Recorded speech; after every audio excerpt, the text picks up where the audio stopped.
Hello student, welcome eight IIFA. I am S Priyadarshi. और मैं पहले एक बात बोलूँगा, यदि आप सभी को खुद पे विश्वास है तो डेफिनेटली एक दिन आपको सक्सेस मिलेगा। और इसका एग्जांपल है पूजा कुमारी जो हमारे साथ बैठी हैं और ये एज ए एसडीओ ज्वाइन करने जा रही हैं। बीपीएससी से इनका रिजल्ट आया है। तो सबसे पहले मैं इंट्रो करता हूँ स्टूडेंट का। तो ये है हमारे साथ जो बैठी हैं पूजा कुमारी, और बीपीएससी में ये एज ए एसडीओ ज्वाइन करने वाली हैं। अभी ज्वाइनिंग नहीं आया है लेकिन कुछ ही दिनों में इनका ज्वाइनिंग होने वाला है। तो पूजा, आप एसडीओ बनने जा रही हैं। Yes sir. ये कैसा फील हो रहा है आपको? कभी भी सक्सेस मिलता है तो अच्छा ही लगता है सर। तो ये फीलिंग तो ऑफ कोर्स बहुत अच्छी फीलिंग्स है, क्योंकि घर वाले बहुत खुश हैं, फ्रेंड्स बहुत खुश हैं, सब खुश हैं। तो और मुझे भी बहुत खुशी मिली कि कहीं तो मेरे इनपुट का रिजल्ट मिला। इनपुट का रिजल्ट है तो डेफिनेटली ये जो पोस्ट है बहुत बड़ा पोस्ट है, एसडीओ, जहाँ पे आप गॉस्टेट ऑफिसर बनने जा रहे हैं। तो एक नॉर्मल जॉब और एज ए एसडीओ दोनों में कुछ डिफरेंस आप समझते हैं? और वो उस जॉब की खुशी और इस जॉब की खुशी में दोनों में डिफरेंस है? सर, खुशी जो होती है वो सक्सेस की खुशी होती है। हम कभी भी किसी चीज़ के लिए अगर तैयारी करते हैं जी जी, तो अगर उसमें हमें सक्सेस मिलता है तो वो खुशी होती है, वो अल्टीमेट खुशी होती है, क्योंकि हमने किसी चीज़ के लिए ट्राई किया और उसमें हम सक्सेस हो गए। इतनी खुशी काफ़ी है सर। ठीक है। अच्छा, आपका बैचलर डिग्री कब कंप्लीट हुआ? सर, बैचलर डिग्री 2017 में 2017 में। ठीक है, कहाँ से? Sir, BIT Sindri. BIT Sindri से। तो आप बिहार से आप सिंदरी गए? Yes sir. ठीक है। तो 2017 में आप बीटेक किए है ना, बैचलर डिग्री किए। तो बैचलर डिग्री के बाद क्या किया आप? सर, बैचलर डिग्री के बाद फिर प्रिपरेशन चल रहा था, जॉब की प्रिपरेशंस, इंजीनियरिंग सर्विसेज की प्रिपरेशन। अच्छा, तो आप ईएससी के भी प्रिपरेशन किए? Yes sir. तो ईएससी आपका नहीं निकला आपका? नो सर, ईएस में मेरा नहीं हो तो पाया क्या था। था रीजन उसका? सर, उसका रीज़न ये था कि उस टाइम पे जब प्रिपरेशन चल रहा था तो जब फर्स्ट अटेम्प्ट था मेरा 2018 में, जैसे 17 से 18 तक प्रिपरेशन किया था मैंने। ठीक है। तो फर्स्ट अटेम्प्ट था तो उस टाइम पे ऐसा मतलब जैसे क्वेश्चंस देख करके ना थोड़े से सरप्राइज टाइप की फीलिंग आ रही थी कि मतलब उतना ज़्यादा प्रिपेयर्ड नहीं थे। अच्छा। हालांकि मैंने अपनी तरफ से पूरी कोशिश की थी, लेकिन उसके बावजूद भी लग रहा था कि कुछ जैसे बहुत ज़्यादा परिचित नहीं लग रहा था। अच्छा, तो मतलब वहाँ पे आपका सक्सेस नहीं हुआ। Yes, तो उससे कहीं ना कहीं कुछ आप लर्न लिए होंगे, course, जिसकी वजह से आज आप एसडीओ बन रहे हैं। Yes, ठीक है। तो स्टूडेंट, मैं ये बात कहना चाहूँगा कि ऐसा नहीं है कि अगर आपका एक सिलेक्शन नहीं हुआ तो पूरी लाइफ टाइम में आपका सिलेक्शन नहीं होगा। मतलब बहुत सारे स्टूडेंट ऐसे होते हैं जो फर्स्ट अटैम्प्ट सेकंड अटैम्प्ट देते हैं, उनका सिलेक्शन नहीं होता है, और तो वो काफ़ी अपने लाइफ से बिल्कुल अपसेट हो जाते हैं, है ना। पेरेंट्स से दूर चले जाते हैं, घर से दूर चले जाते हैं और काफ़ी मतलब डिमोरलाइज हो जाते हैं। तो मैं आपके सामने, ये स्टूडेंट है, ये आपके सामने बता रही हैं कि पहले इन्होंने ईएससी का प्रिपरेशन किया तो वहाँ पर सफलता नहीं मिली, लेकिन कंटिन्यू था वो प्रिपरेशन, जिसकी वजह से आज ये एसडीओ बनी है।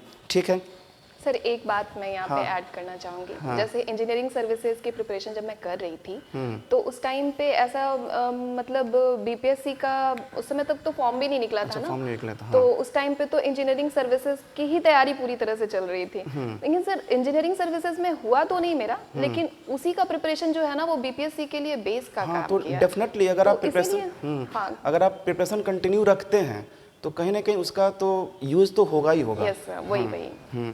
अच्छा, तो प्रीलिम्स, मेंस और इंटरव्यू, ये 3 स्टेज था। तो बीपीएससी हो या फिर यूपीएससी हो, तो 3 स्टेजेस होते हैं, प्रीलिम्स, मेंस और इंटरव्यू, और ये काफ़ी लंबा होता है ना। तीनों को कैसे मैनेज किए? जैसे प्रीलिम्स में ऑब्जेक्टिव क्वेश्चन थे, मेंस में आपके सब्जेक्टिव क्वेश्चन थे, और इंटरव्यू में फेस टू फेस कन्वर्सेशन। तो ये कैसे मैनेज किया आपने? सर, पहले तो हम अपना बेस ही स्ट्रॉन्ग करते हैं हर जगह पे, जैसे कि नोट्स से या फिर किसी भी चीज़ को बार बार पढ़ के उसको थ्योरेटिकली अच्छे से जानना। उसके बाद फिर उसमें मतलब जितनी गहराई में हम घुस सकते हैं उस सब्जेक्ट के, और मतलब जितना भी हो सकता है हमसे उसको करने की कोशिश करते। तो इसमें ना प्रीलिम्स और मेंस दोनों साथ ही में प्रिपेयर हो जाता है। ऐसा कुछ अलग अलग से करने का तो कभी इंटेंशन था नहीं। बहुत सारे ऐसे स्टूडेंट मुझे मिले हैं जो बीपीएससी यूपीएससी का प्रिपरेशन करते हैं। Yes, sir. तो वो पहले प्रीलिम्स का करते हैं फिर मेंस का करते हैं। नहीं सर, ये तो फिर बहुत क्रिटिकल हो जाएगा। होगा। तो तैयारी जब भी करनी चाहिए तो प्रीलिम्स और मेंस की एक साथ। मेरे हिसाब से तो मेरा तो पैटर्न यही है हाँ सर। ठीक है। अच्छा, टेक्स्ट बुक को आप कितना प्रेफर करते हो? सर क्या था कि मेरे पास नोट्स जो मेरे खुद के प्रिपेयर्ड किए हुए थे ना सर, उन्हीं नोट्स से मैंने पढ़ाई की है। हाँ। क्योंकि वही मेरे लिए हमेशा से काम आया। और मतलब कुछ मटेरियल्स वगैरह जो कोचिंग्स का मटेरियल्स था उसको यूज़ करके फिर अपना खुद का नोट्स ये सब मिला करके मिक्स करके ही पढ़ाई। टेक्स्ट बुक्स मैंने स्पेशली रेफर कभी किया नहीं। जैसे कि बीपीएससी के प्रीलिम्स में खुद ही मेरे बहुत अच्छे मार्क्स नहीं थे प्रीलिम्स में, तो उसमें क्या था ना कि क्योंकि मैंने ना नॉर्मली इसी से पढ़ाई की, जो मेरे नोट्स थे उसी से मैंने जो भी पढ़ाई किया। और कुछ कुछ बीपीएससी के प्रीलिम्स में तो कुछ एक्स्ट्रा क्वेश्चंस भी आते हैं, तो इसीलिए सर प्रीलिम्स के टाइम पे मींस नोट्स जो है उसी से काम किया था, तो उसमें ज़्यादा मार्क्स मेरे आए नहीं प्रीलिम्स में। लेकिन मेंस में नोट्स जो है वो काफ़ी पढ़ना काफ़ी सक्सेसफुल अच्छा, तो मेंस में जैसे मेंस में सब्जेक्टिव क्वेश्चन होता है तो मैं आंसर राइटिंग करना होता है, ठीक है? Yes sir. तो वो लिखना के लिए आप पहले कभी प्रैक्टिस किए थे? यस सर, वो उसमें न्यूमेरिकल्स वगैरह जो होते हैं ना, उसकी तो प्रैक्टिस चलती ही रहती है थ्रू आउट टाइम। हम लोग कभी भी जैसे मेंस के लिए तैयारी करते हैं तो न्यूमेरिकल्स ही तैयारी करते हैं। और जो थ्योरी वाले क्वेश्चंस है उसमें बहुत बार नहीं, लेकिन थोड़ा मोड़ा तो करते ही हैं। ठीक है, ठीक है। अच्छा, 2017 के बाद आप सिर्फ प्रिपरेशन किए या फिर जॉब भी किए थे? सर 2019 से जॉब में हूँ। 2019 से जॉब था। Yes, sir. तो आपका जो एग्ज़ाम हुआ था प्रीलिम्स कब हुआ था? प्रीलिम्स तो हुआ था सर 18 में। हाँ 18 में, Yes, ठीक है। तो आप जॉब भी कर रहे थे और मेंस की प्रिपरेशन भी कर रहे थे? Yes sir. मेंस नहीं, मेंस के बाद मेरा जॉब, अच्छा, एक्चुअली मैंने जॉब ज्वाइन किया था। ठीक है। इंटरव्यू के टाइम में मेरा अच्छा, जॉब। तो कैसे मैनेज किए ये दोनों जॉब सर और? ये थोड़ा मतलब बहुत डिफिकल्ट होता है, ये नहीं हो पाता है। मतलब नॉर्मल लोगों की तो कुछ सुपर पावर होनी चाहिए तभी होता है। तो ऐसा क्या किए जैसे? बहुत मेहनत लगती है करने के लिए। मतलब जॉब के को मैनेज करना और इधर मैनेज करना बहुत टेंशन वाला सिचुएशन होता है, लेकिन ऐसा कुछ नहीं है कि नहीं होगा, करने पे हो जाता है। मतलब अगर करना चाहे तो डेफिनेटली होगा। हाँ, of course। ठीक है। अच्छा, तो अब अपने जूनियर्स को क्या सजेस्ट करना चाहोगे? जूनियर्स को मैं क्या सजेशन दे सकती हूँ सर, लेकिन फिर भी जैसे है क्या कि अगर मैं कुछ बोलूँगा तो हो सकता है कि वो उसको फॉलो करें या फिर नहीं करें, लेकिन होता है कि अगर उनके कोई सीनियर अगर सक्सेस पाए हैं तो डेफिनेटली लगता है कि नहीं, हमारी मैम जो हैं वो सही बोल रही हैं। तो अपने जूनियर्स को क्या न्यूज़ आप न्यूज़ देना चाहेंगे?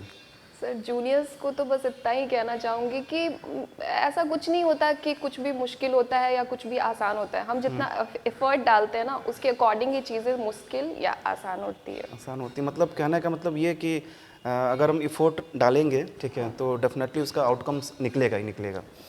ठीक है। अच्छा, तो कहीं ना कहीं आप जॉब भी किए हैं, जॉब के लिए साथ साथ प्रिपरेशन भी किए हैं, ठीक ना? तो सेल्फ स्टडी को आप कितना वेटेज दोगे? Self study is everything. Self study से इम्पोर्टेंट कुछ भी नहीं होता है, सेल्फ स्टडी ही सब कुछ होता है सर। जैसे मैं यहाँ पे मेरा भी कुछ ओपिनियन है, ठीक है। तो मैं बहुत सारे इंस्टीट्यूट में मैं एज ए फ्रीलांसर क्लास लिया हूँ और मेरा खुद का भी है, लेकिन कहीं ना कहीं मुझे ये बोलने में दिक्कत नहीं है और मैं हमेशा बोलता हूँ कि इंस्टीट्यूट का जो वेटेज होता है वो कहीं ना कहीं सेल्फ स्टडी से काफ़ी कम होता है।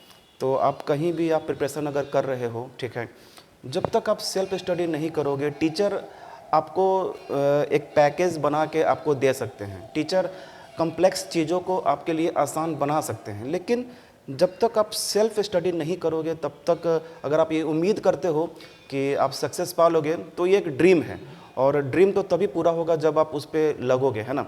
तो मैं भी बोलता हूँ कि सेल्फ स्टडी इज़ एवरीथिंग, है ना? कितना भी टीचर आपको गाइड करे, आपको पैकेज बना के दे दे, है ना, शॉर्टकट्स दे दे, लेकिन हाँ, सेल्फ स्टडी बहुत ज़रूरी है। ठीक है।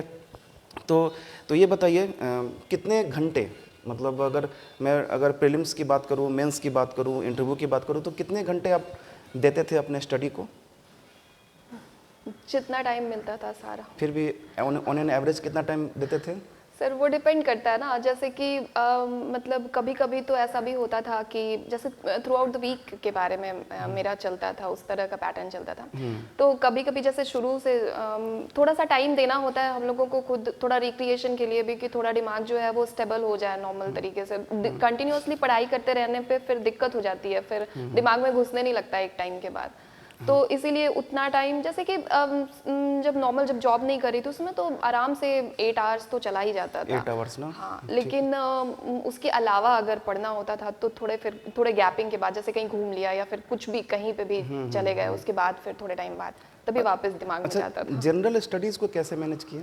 ये काफ़ी टफ होता है आप लोगों के लिए। हाँ, बहुत मुश्किल होता है ये तो। जनरल स्टडीज तो सबसे ज़्यादा डिफिकल्ट होता है हमारे लिए, और उस टाइम पे तो बिल्कुल भी कुछ भी नहीं आता था। तुरंत तुरंत कॉलेज से निकला हुआ था और टेक्निकली सारा पढ़ाई हो रहा था। उसके बाद फिर जनरल स्टडीज तो बहुत डिफिकल्ट था करना, लेकिन फिर भी मतलब प्रीलिम्स में जो आता है, जो ऑब्जेक्टिव्स में जनरल स्टडीज, उसके लिए बहुत ज़्यादा एफर्ट नहीं लगाना पड़ता है। थोड़ा थोड़ा भी अगर पढ़ लो ना तो वो काम चल जाता है उससे। ठीक है, ठीक है। तो बहुत सारी शुभकामनाएं, है ना? थैंक यू और बहुत जल्द आपको बीपीसी से आपको जॉब का ऑफ़र लेटर मिल जाए, है ना? Yes, sir. ये तो फिक्स ही है कि इनको very very soon offer letter तो इनको मिलेगा ही, है ना? तो एसडीओ बनने जा रही हैं, तो फिर से बहुत सारी शुभकामनाएं, है ना? और आगे भी अगर कहीं भी अगर हमारी मदद हो तो हमारी टीम हमेशा आपके साथ रहेंगी। Thank you okay, sir. Thank you. Thank you sir.